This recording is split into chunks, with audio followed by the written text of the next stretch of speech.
அனைவருக்கும் வணக்கம். இந்திய கூட்டணி சார்பாக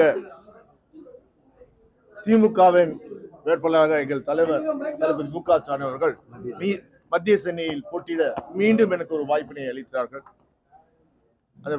அதற்கு முதல் நன்றியை நான் தெரிவித்துக் கொள்கிறேன். முறைப்படி இன்று மத்திய சென்னை வேட்பாளராக போட்டியிடுவதற்காக எனது வேட்புமனுவை தாக்கல் செய்வதற்கு எங்கள் கிழக்கு மாவட்ட செயலாளரும் மேற்கு மாவட்ட செயலாளரும் அருமை அண்ணன் மாண்புமிகு திரு பி கே சேகர் பாபு அவர்களும் திரு சிற்றரசு அவர்களும் அண்ணா நகர் சட்டமன்ற உறுப்பினர் திரு எம் கே மோகன் அவர்களும் வில்லிவாக்கம் சட்டமன்ற உறுப்பினர் திரு வெற்றி அழகரும் எனக்கு உடனிருந்து இன்று முறைப்படி இன்று வேட்புமனுவை தாக்கல் செய்தோம்.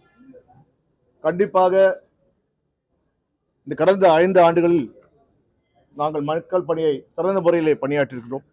மக்கள் துன்பங்களிலே நாங்கள் பங்கேற்றிருக்கிறோம். அது கொரோனாவாக இருந்தாலும் சரி, பேரிடர் காலமாக இருந்தாலும் சரி, அனைத்திலுமே திராவிட முன்னேற்ற கழகத்தினர் முதல் ஆளாக நின்று மக்கள் பணி ஆற்றிருக்கிறோம். கண்டிப்பாக மக்கள் மீண்டும் எனக்கு ஒரு வாய்ப்பினை தருவார்கள் நம்பிக்கையை உங்களிடம் விடைபெறுகிறேன்.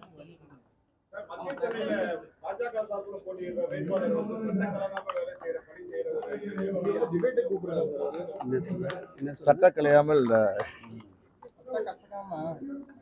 நாடாளுமன்ற உறுப்பினரை பொறுத்தளவில்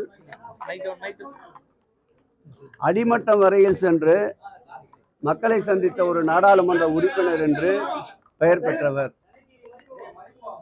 குடிசை பகுதியிலே இருக்கின்ற மக்களுடைய துயர் களைவதற்காக அவர்கள் உபயோகப்படுத்துகின்ற கழிப்பறைக்கே சென்று எந்த விதமான சங்கடமும் இல்லாமல் ஆய்வு செய்து கழிப்பிட வசதிக்கு மாத்திரம் அவருடைய நாடாளுமன்ற உறுப்பினர் மேம்பாட்டு நிதியிலிருந்து இதுவரையில் 3 கோடி ரூபாய் வழங்கிய ஒரே நாடாளுமன்ற உறுப்பினர் அவராகத்தான் இருக்க முடியும். சட்டை கலங்காமல் தேர்தலுக்கு வருபவர்கள் வேண்டும் என்றாலும் கூட, நோட்டாவிற்காக போட்டி போடுபவர்கள் வேண்டும் என்றாலும் கூட இது போன்ற சொல்லுக்கு தகுதியுடையவர்களாக இருப்பார்களே தவிர, திராவிட முன்னேற்ற கழகத்தை பொறுத்தளவில் களத்திலே நின்று பணியாற்றுகின்ற முதன்மை கட்சி, உழைப்பாளர்கள், உழைக்கும் தொழிலாளர்கள், பாட்டாளிகள், சமூகத்திலே பின்தங்கிய மக்கள், இவர்களுக்காக உருவாக்கப்பட்ட இந்த இயக்கம் அவர்களுக்காக தொடர்ந்து களத்திலே நிற்கின்ற ஒரே இயக்கம் தமிழகத்திலே திராவிட முன்னேற்ற கழகம் மாத்திரம்தான் என்பதை அவருக்கு இந்த நேரத்தில் பதிலாக சொல்லிக் கொள்கிறோம். தமிழகத்தை பொறுத்தளவில் போட்டி என்பது நம்முடைய இந்தியா கூட்டணியோடு அல்ல.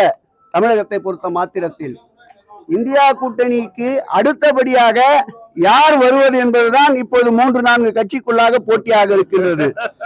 இந்தியா கூட்டணிக்கு கண்ணுக்கு எட்டிய தூரம் வரை எதிரிகளே இல்லை. களத்திலே கடந்த நாடாளுமன்ற தேர்தலை விட இந்த நாடாளுமன்ற தேர்தலில் கூடுதலான வாக்குகளை பெறுகின்ற நிலைதான் இன்றைக்கு கள நிலவரமாக இருக்கின்றது. அனல் வீசுகின்ற பிரச்சாரம் மாண்புமிகு கழக தலைவர் தளபதி ஒரு புறம், புயல் கிளப்புகின்ற பிரச்சாரம் மாண்புமிகு உதயநிதி ஸ்டாலின் ஒரு புறம் என்று ஒட்டுமொத்த தமிழகத்தையும் சூறாவளியாக சுற்றி வருகின்ற ஒரே இயக்கம் இன்றைக்கு இந்தியா கூட்டணி தான்.